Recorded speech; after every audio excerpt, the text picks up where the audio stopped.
Kia ora, and welcome to Walking the Shadowlands podcast. Let me be your guide as we take a walk into the shadowy realms of the unexplained, of the paranormal, of things that go bump in the night and haunt your dreams.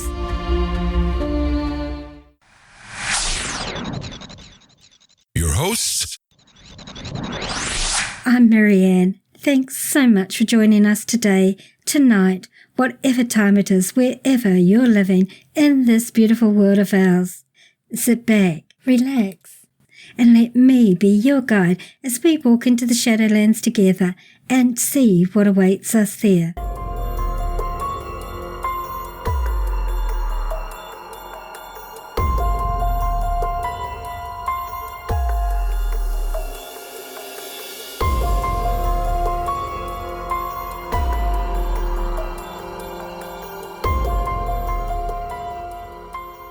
Death, the final frontier, to change a quote from an old TV series. If you're a Trekkie, then you'll know it.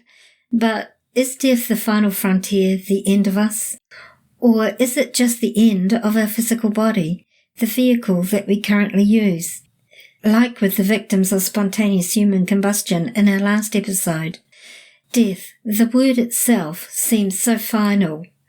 Dictionary.com gives this definition of death. It says, death is the permanent cessation of all biological functions that sustain a living organism. Many different religions or belief systems throughout the world teach that we are not merely this physical body that we currently inhabit, that we are much more than that this physical body is merely a vessel we use for whatever reason, much like we use a car to get from point A to point B. They see our bodies as no different than that. Of course, you have to take good care of your car, maintain it, get it regularly tuned, give it fuel so it functions at its optimum. We, in that respect, are no different if you want to look at it from that perspective. This episode is not about going into religious or spiritual beliefs on the continuation or not of life after the physical ceases functioning. It's about life after death. It's about the different ways that our loved ones can let us know that they're still around us. And speaking for myself, I have no doubt that life exists after this one. And to me, that death is merely a transition from one vibrational state to another. But I do know that many of you listening to this episode don't hold the same beliefs. Even some of the experiencers who shared their stories themselves didn't initially believe either. But their experiences have brought them comfort, given them warnings of future events to come, or simply to reassure their grieving loved ones. In this episode, I'm not trying to push my beliefs. I'm merely sharing experiences, including my own. It's up to you all to decide for yourself what you choose to accept or not, and that's how it should always be. Having said that, are you ready to walk with me into this part of the Shadowlands and see what awaits us there? Then let's begin.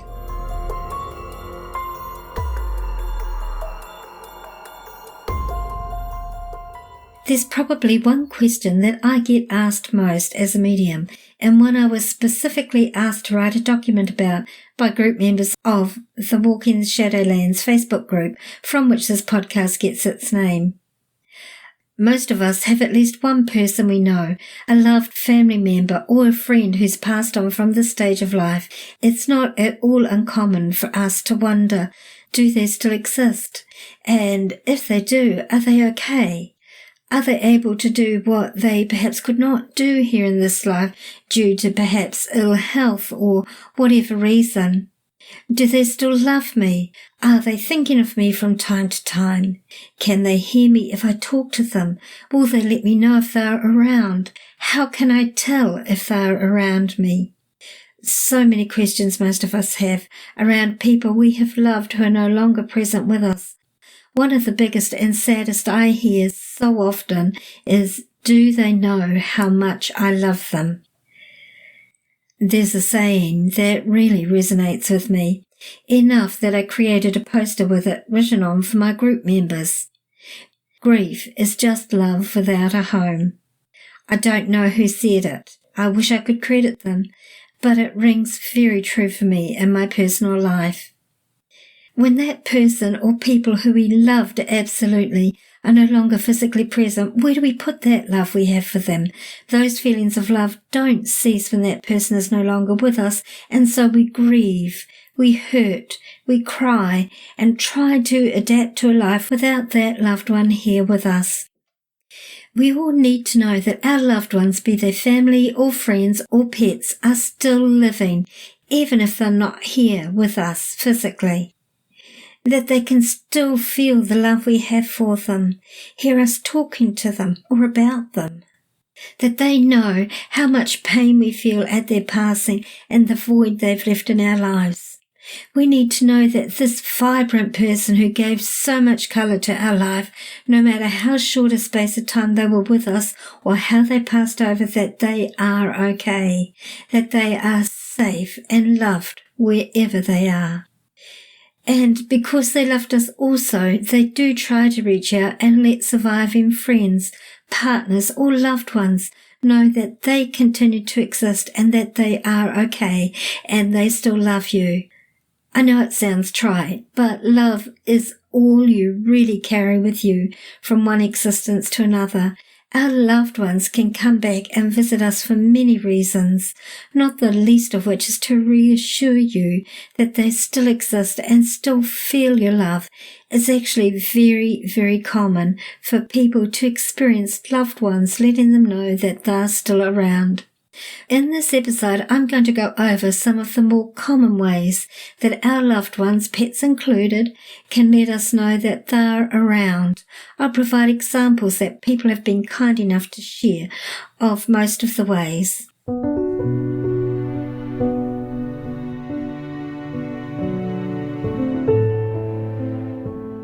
Possibly the most common way that our loved ones will let us know they're still around is through our dream state.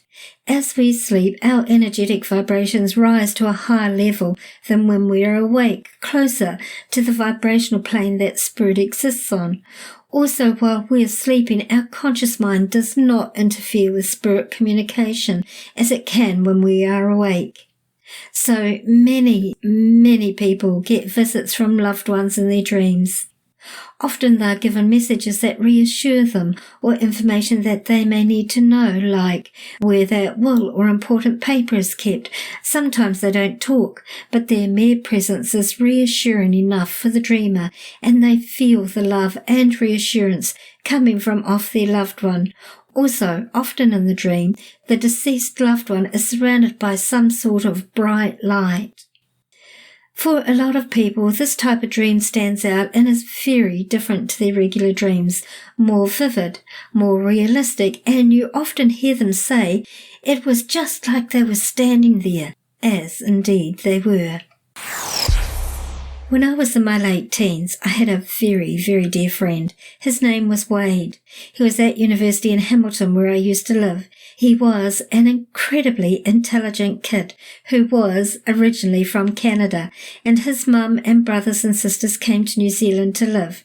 We were very good friends, close friends, and truth be told, I had a big crush on him, but he never saw me as anything other than a friend, and I was actually okay with that. I had a small flat or apartment that I lived in, and I remember often Wade would turn up at my flat in the late evening hours because he just lived around the corner from me, asking if he could use my bath as they only had a shower and he was having tremendous back pain. Soaking in the bath seemed to help a wee bit. Of course, I was happy to let him do that, but the nurse in me would immediately kick in, and I kept telling him he needed to go to the doctors and get it checked out. Eventually he did, when the pain got so bad that he was unable to tolerate it and had difficulty walking. Initially, the docs told him pretty much that it was all in his mind, so I kept pushing him to go to another doctor because my gut was telling me something was terribly, terribly wrong with him. So he did, and was diagnosed with a very aggressive cancer in his spine that within weeks of diagnosis had left him paraplegic, and within months he was dead. In his last weeks, he was in the hospice ward at the hospital I actually worked at. In fact, I had to go past his floor to go on duty because I was maybe 2 floors above him. So every day on my way on duty and on my way off duty, I would go in and visit him for a little while, as much as he was able to deal with. One morning, as I was going off night shift at 7 a.m, I was absolutely exhausted. It had been a really, really rough shift, and I thought I'd see Wade later on in the day rather than on my way home, even though my gut instinct was telling me I needed to go and see him on the way home. I walked down the stairs, and as I got to the landing where his ward was, I was just so pulled to go in and see him, and I thought I was really torn because I was so tired and I didn't want my tiredness and my heavy energy to affect him. And I was just so tired. So I thought, oh, it's all right. I'll go and see him later in the day when I wake up. He died a few hours later that morning. I was absolutely gutted and guilt-ridden that I had missed saying goodbye to him and telling him how much I loved him and valued him as a friend, and having him in my life, how much richer and more colourful he had made my life. All I wanted was the chance to let him know how much he meant to me. It really hurt. And actually recounting it now to you all, it brings all those feelings back up again. One night, some weeks after his passing, I went to bed early in the evening to try and get a few hours sleep before I had to go back into night shift. Immediately when I shut my eyes, I found myself in this huge room. It was like an auditorium. There were people dressed in white, busily moving back and forth, talking in groups, doing things I couldn't see. The room was full of them all looking really busy. And a lot of conversations were going on as well. The light in this room was incredibly bright, brighter than any light I've seen here in this reality, but it didn't hurt my eyes at all. To my left and from behind me, I heard a woman say, "There he is. Tell him what you need to say to him." I never saw her, and for a minute I had no idea what she was talking about, or indeed where I was. I turned to look at her and felt hands on my shoulders turning me around in the opposite direction. As I turned, the crowd of people that previously had been moving in front of me sort of parted, and I no longer saw them. Instead, there standing in front of me was Wade. But it wasn't Wade as I remembered him, thin, emaciated, with no hair. In front of me, not 3 feet away, was a beautiful young man in the prime of his life, full head of hair with the biggest, most loving, compassionate smile on his face. In fact, as I'm recalling this, I can see his face vividly in my mind how he looked. I was stunned. I had not expected to see Wade. He said nothing, but just stood there looking at me with these waves of love and compassion washing over me from him. The woman behind me again repeated, "Now is your chance. Tell him what you need to say." It was at that moment that I realized this was not a dream, that I was actually in some other reality out of my body in some way or another. So, telepathically, I told Wade that I loved him over and over, that I had always loved him, and that I was so sorry I never saw him the morning he died, that I didn't get the chance to tell him how much he meant to me or to say goodbye. He stood there for a minute and simply nodded his head in acknowledgement. And wham! I was jolted awake instantly in my bed. But my body felt so heavy. It was like a struggle for me to move my arm, to move my finger, or any of my limbs, a feeling that lasted me hours as I biked to work that evening and for most of my shift that night. It felt like I was struggling to walk through treacle. My body felt so heavy. I realised pretty quickly that I had gone into this other realm and I had seen Wade. I've never seen him since, and there's been no need. but I think of him from time to time, and I know he's okay wherever he is. Wade was the first loved one I saw after the death, but certainly not the last. Since Wade's death, I've had 4 other people I love pass over, both my parents, my grandmother, and most recently my ex-husband just a couple of years ago. Up until his death, we remained very good friends, and in fact, he came to tell me that he was passing over shortly, days before I heard from his brother in North Carolina that he'd been admitted to hospice care. But that's another story, and I was back home in New Zealand at that stage while he was back living in North Carolina. My experience certainly is not unusual. Many people see loved ones in their dream state, as previously mentioned, for a number of reasons. Tongia Sorb, a contact on Reddit from a previous episode, messaged me with her experience of seeing her father not once, but 3 times in a dream after his death. She was kind enough to allow me to share her experiences with you all today, but was a bit shy about sharing them personally.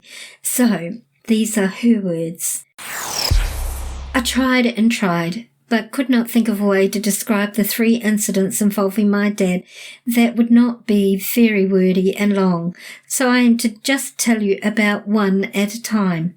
First one, a year after Dad died, I came home to visit on my vacation, got in late and sat up at the kitchen table with Mum till 3 in the morning, then went to bed in my brother's room because he was staying at a friend's place. Woke to someone knocking at the front door. No one answered. They knocked again. Someone had closed the door to my bedroom, so I got up and opened the door and went through the house to the front door. It was my father. He was wearing a zip-up golf jacket like a windbreaker, and he had a huge green vase in his hand. He walked in nodding to me, and I turned and followed him. As he walked out to the kitchen, where he set the vase on the kitchen table. "Dad," I finally said. "You're dead." I know, he replied with this kind of irritated way he had of speaking when he was dealing with his kids.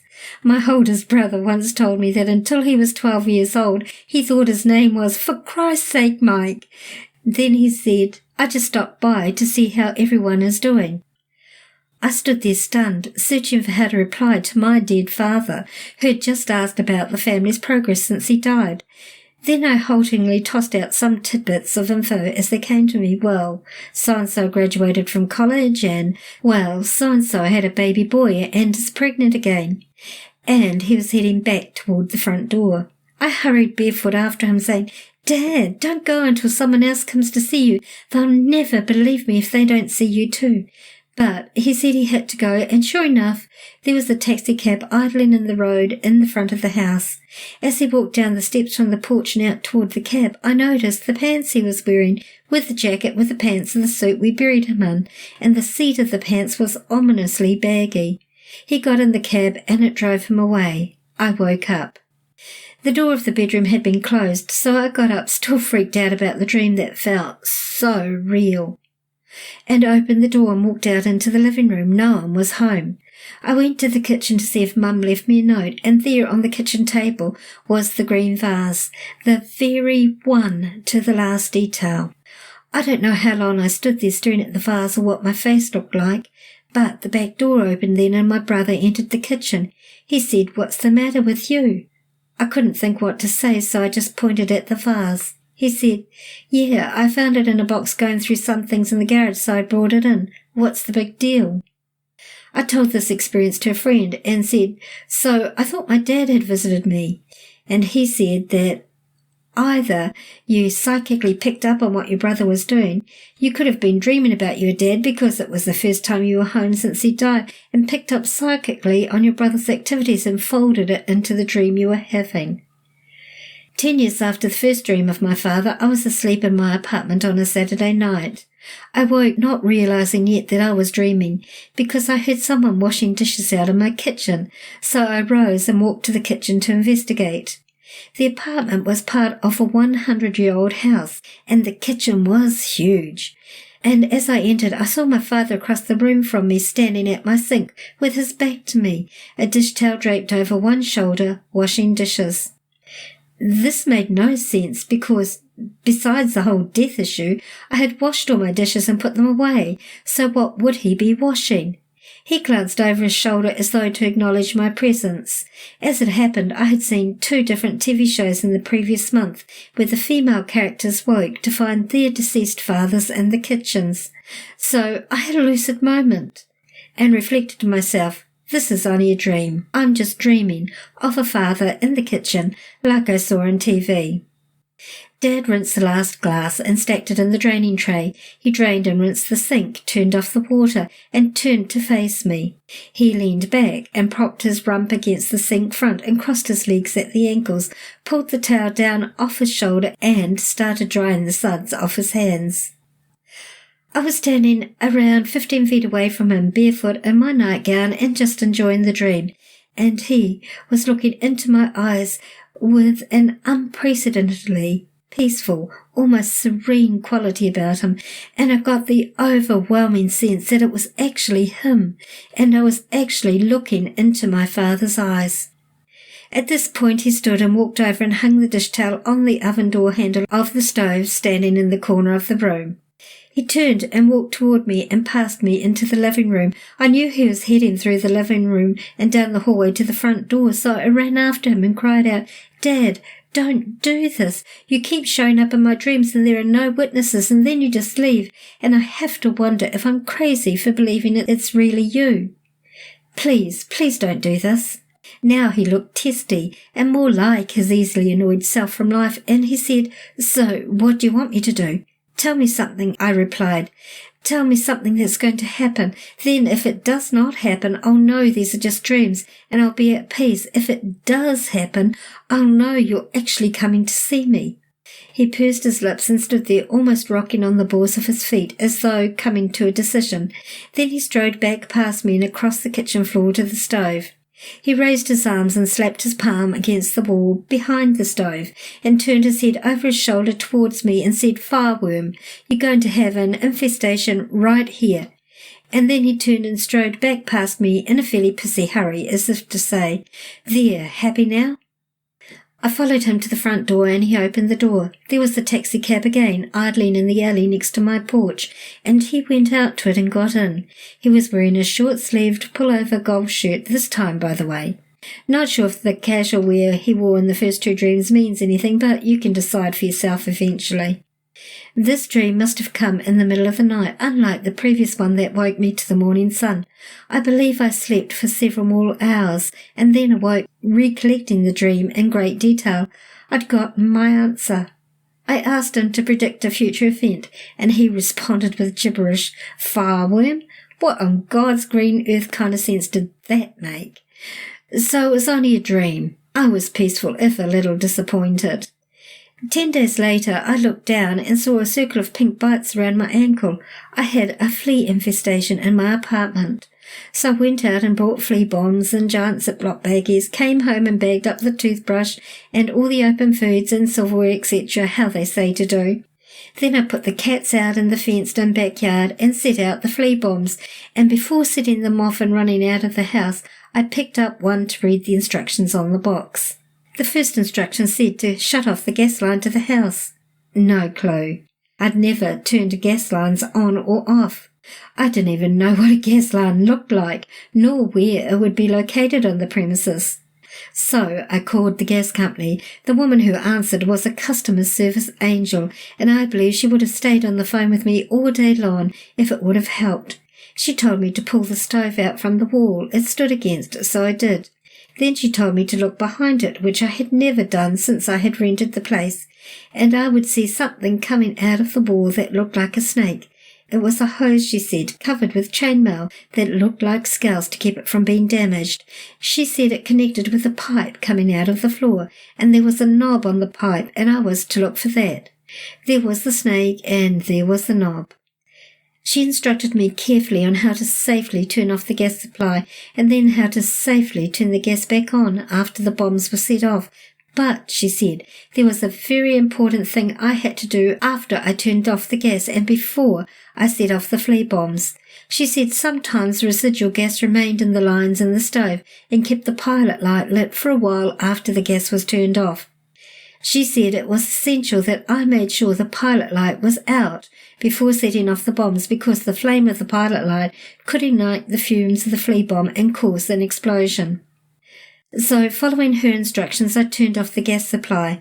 I then squatted down and peered in through the hole in the stove top that accommodated one of the 4 burners. Deep back in there, sure enough, I could see the blue and orange flame. So I followed her instructions, put my mouth down to the opening and blew as hard as I could. It took 2 tries, but I got the pilot light put out. Then I set off all the bombs and locked the house and went to sit in my car with a book I had ready to help me pass the time. But instead of reading the book, I just sat thinking about what had just happened.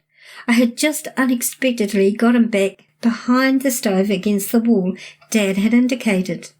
And I had seen, if not a fire or a worm, yet a flame and a snake, and all because of an infestation I could not have foreseen almost 2 weeks earlier when he informed me of it.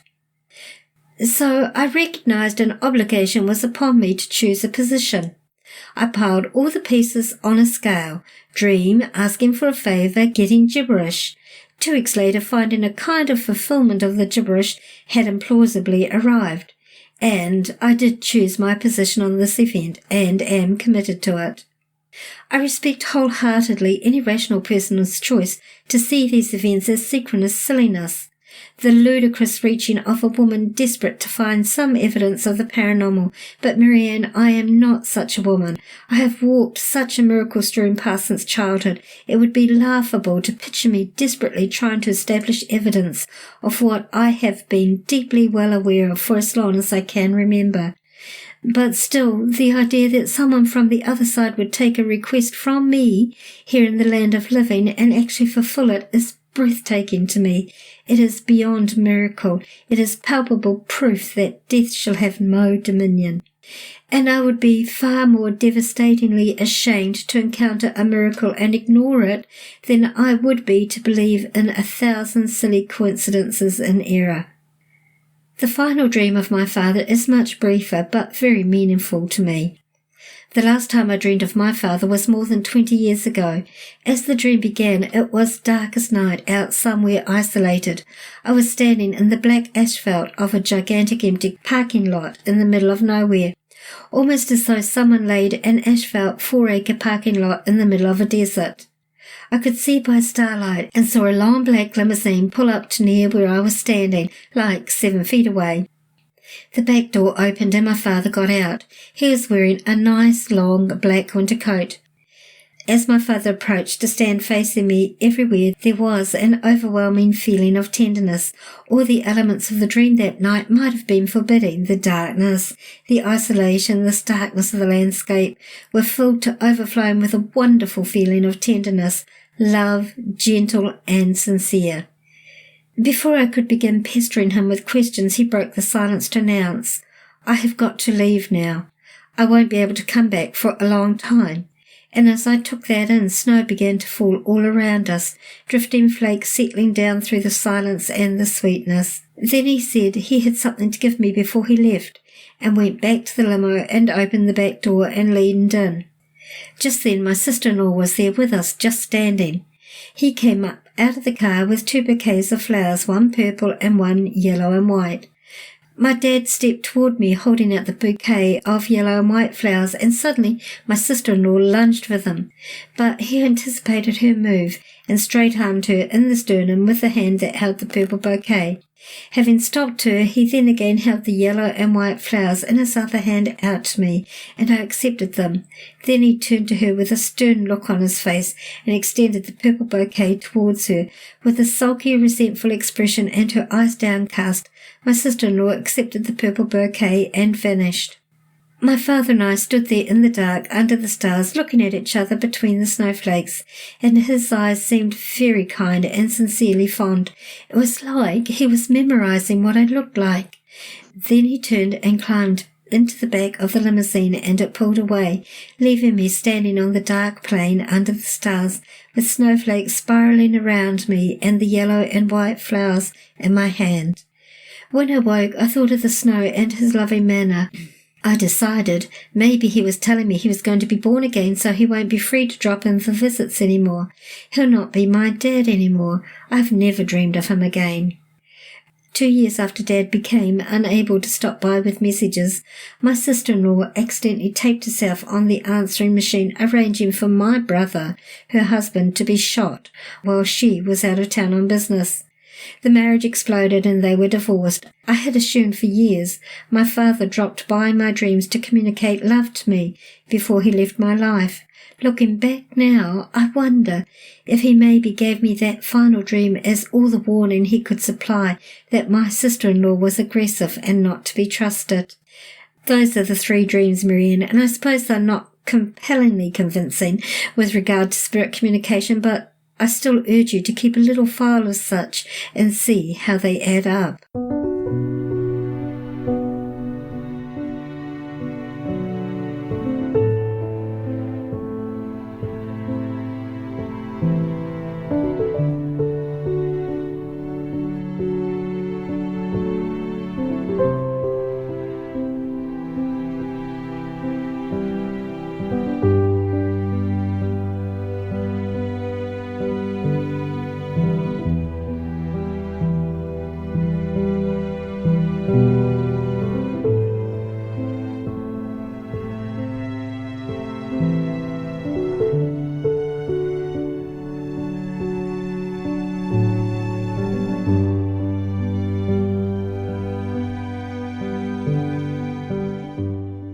Oftentimes, loved ones let you know they're around through your sense of smell.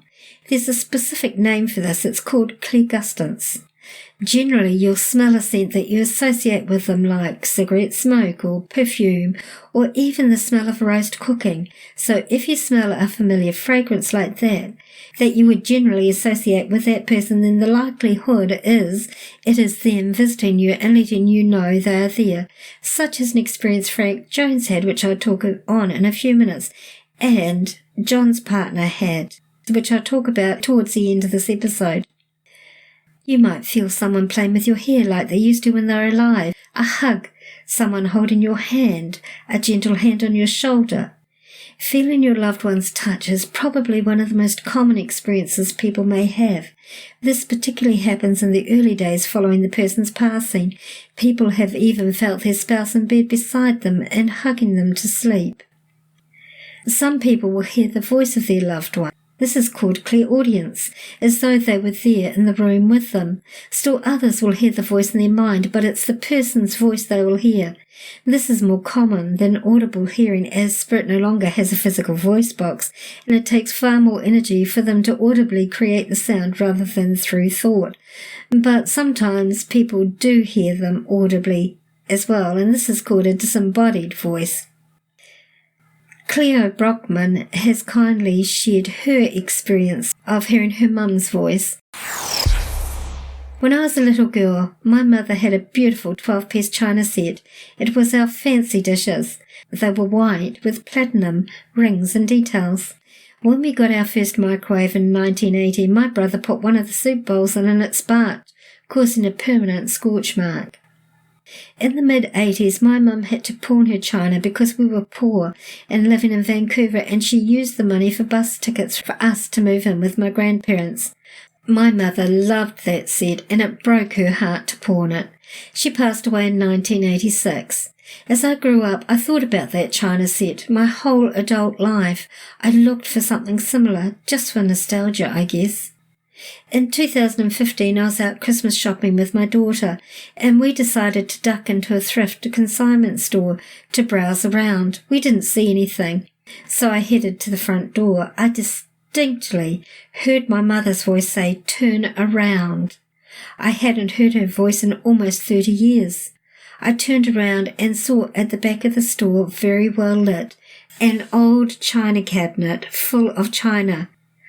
I walked over to it crying like a little bitch because it was my mother's china. Memories flooded my head with the platter having a turkey on it and the bowl full of stuffing. It was all there. So the sales lady was all concerned with my tears, and I said to her, "This is my mother's china." She said, "No, The lady who has it on consignment never had daughters.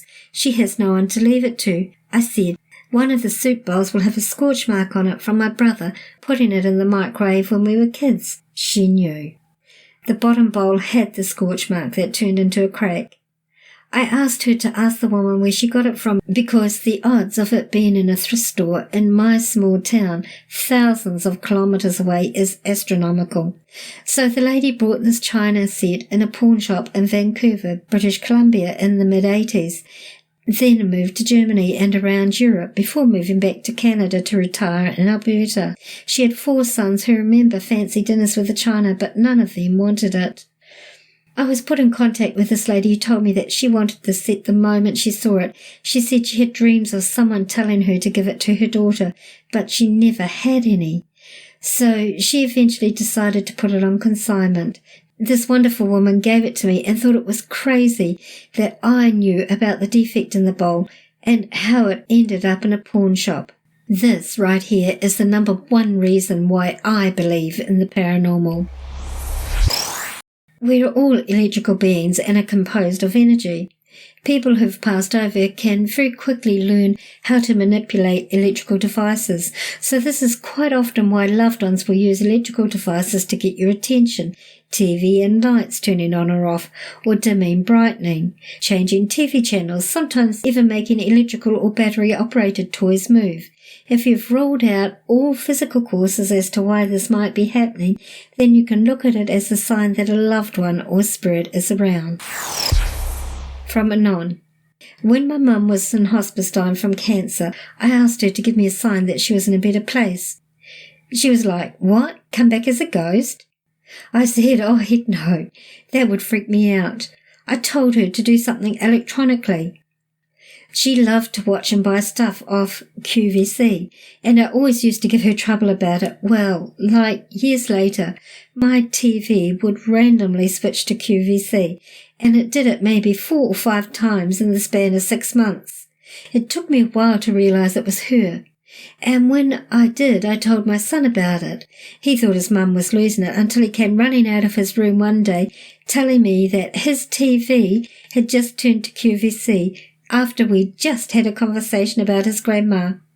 Once he realized it wasn't me pranking him, I think it shook him up a bit to realize reality wasn't confined to just this plane or existence. It's not difficult for spirit to be able to manipulate cell phones or regular landlines or even send text messages. Oftentimes, if you answer a call you get from spirit, the voice can sound like it's very distant or quite a bit of static, or it can sound very mechanical and electronic. In 2003, Frank Jones suffered a double tragedy, the death of his son Stephen, 32, from a brain tumour, and his wife Sadie, 69, 3 months later from a heart attack. He said, "Just after Sadie died, I came home and felt like I didn't want to go in the house. I got a missed call on my mobile, but it didn't ring. The call was from my own home number, but there was nobody in the house. Then when I went inside, there was a smell like cigarettes which Sadie used to smoke, and the smell of her perfume." Jones says his family has since received strange SMS messages which they believe to be from Sadie. He said, "She always had a mobile with her. We buried her with her phone. There have been messages with words Sadie would say, but there's no number."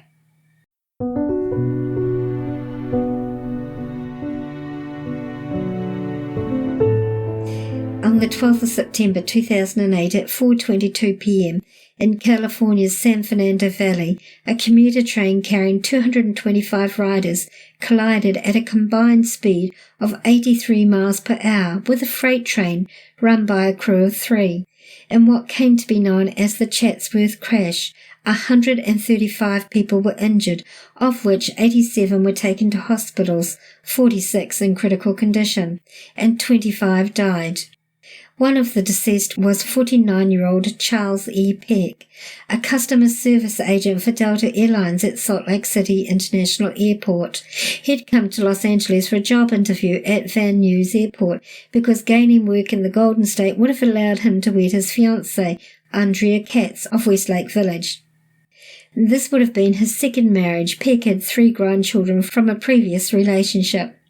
His fiancée heard about the crash from a news report on the radio as she was driving to the train station to pick him up. Peck's parents and siblings, who lived in the Los Angeles area, joined her. His body was recovered from the wreckage 12 hours after the accident, yet for the first 11 of those hours, his cell phone placed call after call to his loved ones, calling his son, his brother, his stepsister, his sister, and his fiancée. In all, various family members received 35 calls from his cell phone through that long night. When they answered, all they heard was static. When they called back, their calls went straight to voicemail, but the calls gave them hope that the man they loved was still alive, just trapped somewhere in the wreckage. The barrage of calls prompted search crews to trace the whereabouts of the phone through its signal, and to once again look through what was left of the first train, the location the calls were coming from. Tracing the calls, searchers finally found Peck's body about an hour after the calls from his cell phone stopped. Charles Peck had died on impact. Yet, long past his death, his cell phone had continued to reach out to many of those he cared about, and ultimately led rescuers to his physical remains. As far as the investigators revealed, they never found Peck's cell phone. Not all stories about cell phone communication are serious or sad. Some, like this one from Gina, are really funny. The night my grandfather passed, he came to me in a dream to say goodbye. A week later, at his funeral, the pastor was talking about what kind of man he was when my aunt's phone started ringing. It was turned off. It started playing the song Bad to the Bone. A sign that's not uncommon, particularly with spouses or lovers or really, really close friends, is hearing a song that's significant to you both or was significant to the person who passed over on the radio, in the mall, driving in the car, as background music at a takeaway place. You might hear the song over and over repeatedly over a number of days or weeks, not just once as a random occurrence, but repeatedly. KK Sue shares this experience. Last year, a friend passed away in a car accident. Later that day, I was sitting in my car listening to a song he liked on my phone, and as I got up to walk back to my work, that same song started playing on someone else's phone. I took it as a sign and started driving around asking him to show me where he passed. When I drove to a bridge, the static went really loud on my radio. When I asked if it was him, static stopped immediately and a song about death came on. It was about meeting again in a new life. I cried and asked him if it was him to show me one more song as proof, not a coincidence. Then my favourite song in the world started playing. A few days later, I met his mum at the funeral and find out his accident happened on the bridge. TJ is kind enough to share her experience in her own words. My name is TJ. I'm in Colorado in the USA.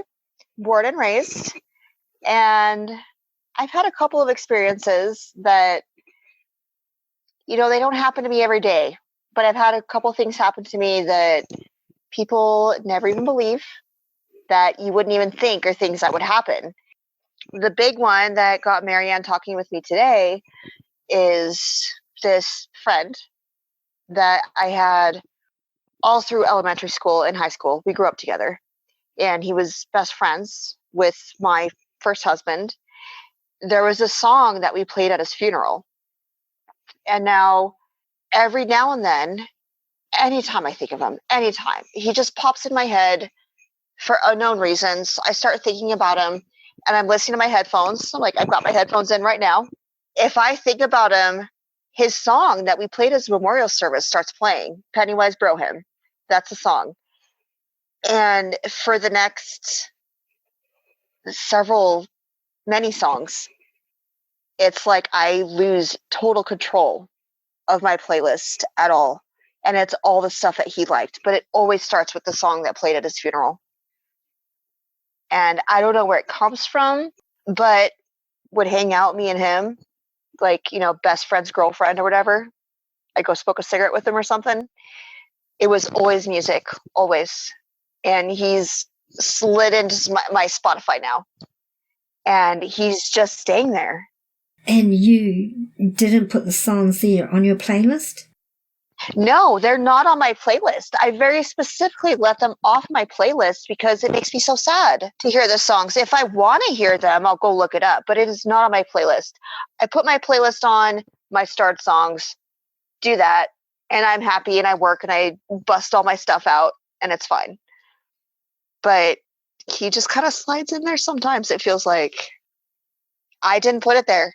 I made sure I did not put it there because I did not want it on there. Only when I'm ready for it.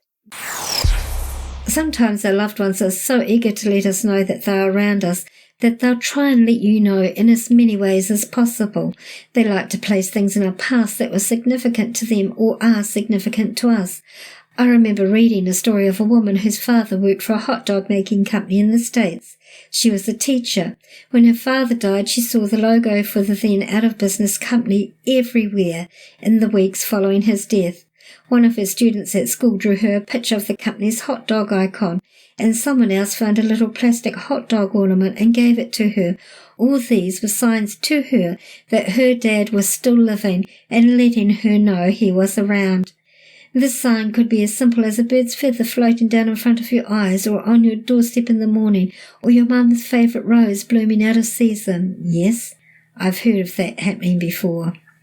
Sometimes Spirit will use animals to let you know they are around, especially if that animal or insect does something unusual, like lands in front of you, or stares at you through a window, or sits looking at you in your path. Generally, these animals stand out in some way from normal, could be more colourful than most animals, or a wild, normally timid animal that will approach you. Another thing loved ones will sometimes do is that they will move objects to get your attention. Does that ornament keep shifting position? Does that picture keep tilting to one side? Does a picture of your deceased relative or friend keep falling over or off the wall? Are you always misplacing a particular object like your car keys, even though you know you left them in a specific spot? Sometimes they'll combine moving things with noise to make sure they get your attention. Finally, and actually this is not as common as one might think, despite what all the movies and TV shows might have you believe, it's quite rare actually, which is why I made it last on my list. Don't think that if you haven't seen your loved one appear to you that they have not tried to contact you or let you know they're around. But sometimes they do appear, and when they do appear, it's not always full body. It might just be their head or their hands. They might appear flat like a black and white photo and not necessarily in living colour, so to speak, or they can appear as solid and lifelike as you and I. This last experience is one that really touched me, and I'm grateful for Mortis Mullen for allowing me to use it in this episode.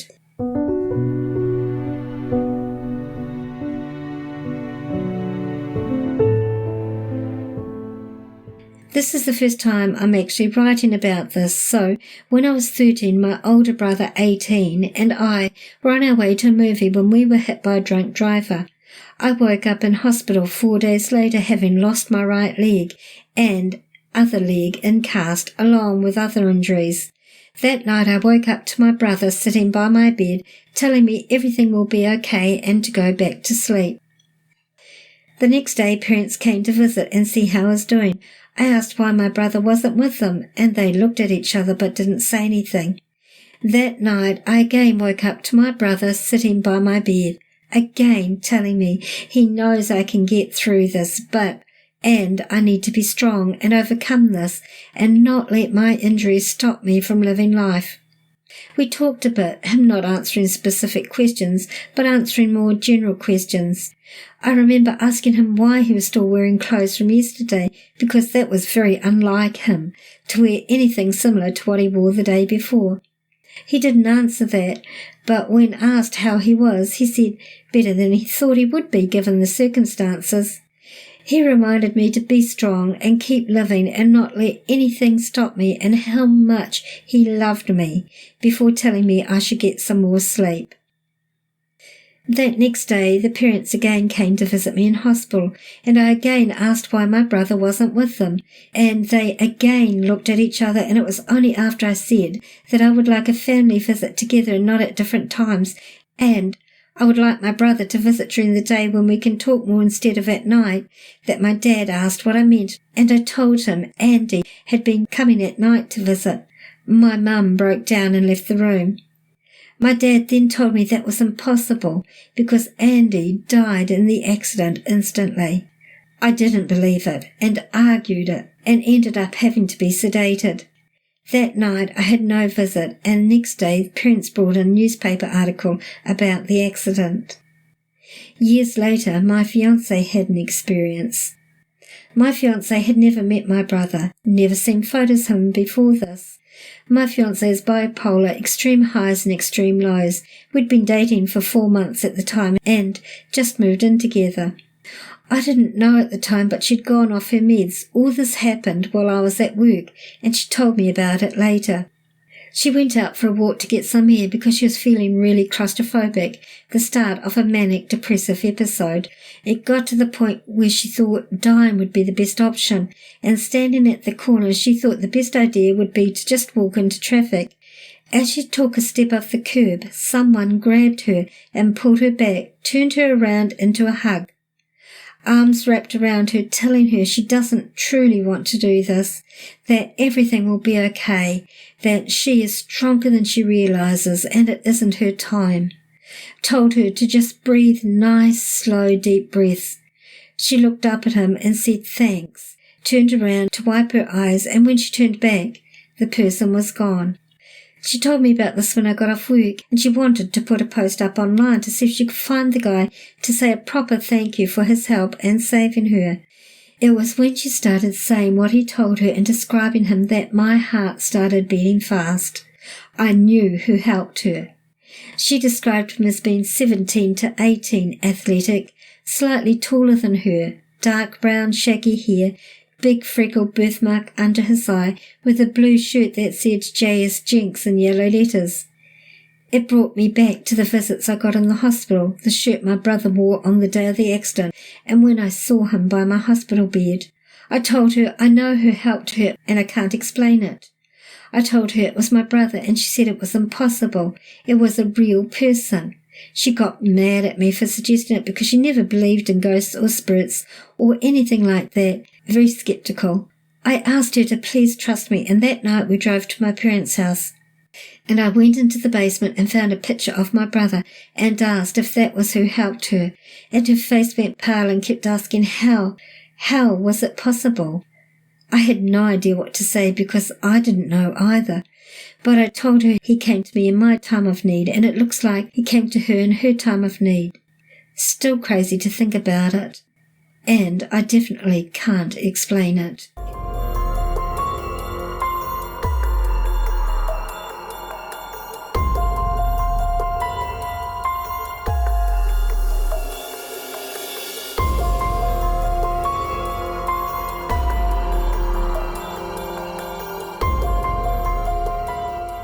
Usually in the first days, weeks, or months following the death of a loved one, many people will find that they have visits or signs from them to let the people left behind here know that they're still living and are aware of them.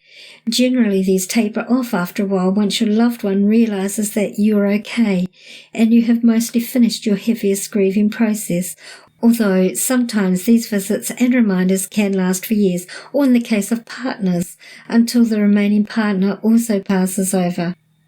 I feel that this is such an awesome display of love from those in spirit, and love is something that transcends all of time and is the real treasure we take with us when we pass into the next realm of existence. For anyone listening who's just lost a loved one recently and is in the midst of the grieving process, I'm so very sorry for your loss and the pain you feel at this point in time. I hope that this episode today will at least give you a measure of comfort that life continues on and our loved ones are still around us, that their feelings of love for us continued into their next phase of existence, and that they feel and are aware of the love that we have for them.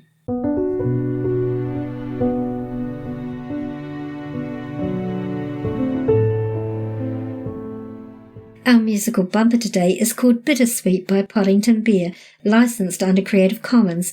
For more information, check out our website www.walkingtheshadowlands.com. If you have any suggestions for topics you might like me to cover in upcoming episodes, then please don't hesitate to contact me. Or if any of you have any questions, suggestions, or any comments that you'd like to make, or experiences that you might like to share with myself or my audience, then just email me at shadowlands@yahoo.com. It does cost me to produce this podcast from the platform that I use to record guests to the hosting and upkeep of the website. So if you like this show, then please consider supporting it on patreon.com. As a patron of this show, you have earlier access to each episode, a members only page on the website where you also have episode extras when they are available, like cuts that don't make the show, and in some cases extra interviews, and a full downloadable PDF transcript of each episode, and the odd meditation recording I've voiced just for you all. Plus you have my gratitude and appreciation for your support. You can check out the link on our website, check out our Facebook page, Walking the Shadowlands, our Instagram feed of the same name, and our Twitter feed at Shadowlands10. Like and follow for hints on our upcoming episodes. If you enjoyed this episode, then please leave a positive rating and don't be shy to leave a written review on your chosen podcasting platform or on the podcast Facebook page, Walking the Shadowlands. Who knows, you may hear your review read out at the end of one of these podcasts. And of course, so you don't miss out on any episode, make sure you subscribe on your favourite podcasting platform. This podcast is available on all free podcasting platforms and available from iHeartRadio as well. If you don't have a smartphone, then you can listen to the episodes from the podcast website, www.walkingtheshadowlands.com.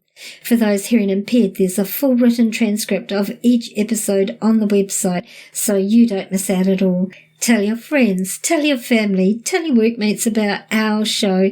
Encourage them to listen and to subscribe also. The more, the merrier.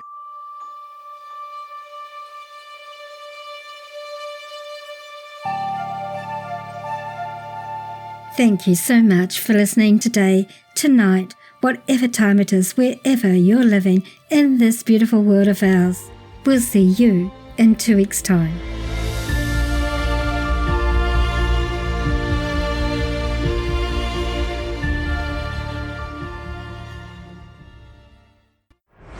Thanks for listening.